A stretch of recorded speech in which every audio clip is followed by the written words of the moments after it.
Ngayon pala po, pinaghahandaan na ng MMDA ang nakatakdang kilos protesta ng piston bukas. Rush hour matatapat ang transport caravan ng grupo kaya't inaasahan ang pagbigat ng daloy ng trapiko.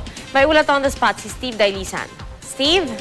PI kinakasanaan ng MMDA yung dagdag na 50 tauhan nila mula sa Motorcycle Unit at Traffic Discipline Office para maging katuwang sa pagmamando ng traffic bukas para sa nakatakdang transport caravan ng grupong piston.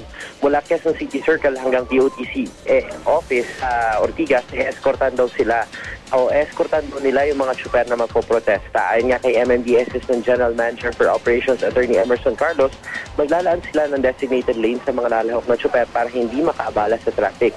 Rush hour daw kasi PIA natapat yung oras ng pagkilos ng piston kaya asahan na rin yung mabigat na daloy ng trapiko. Huwag na lang daw sana huminto sa EDSA yung caravan para hindi na makadagdag sa trapiko, lalo commuter rin yung sak na mapeperwisyo. Pagdating sa DOTC Office PI, pakikiusapan din daw nila yung piston na itabi sa bangketa yung pagpoprotesta. May mga kalapit na eskwelahan din daw kasi sa area kaya madalas mabigat yung daloy ng trapiko roon. Inabisuhan na rin ng MMDA yung mga motorista na agahan yung pasok bukas para hindi na maipit sa traffic. Sakaling kailanganin ay naka-standby naman daw yung mga truck at bus ng MMDA na magbibigay ng libreng sakay sa mga commuter na maapektuhan.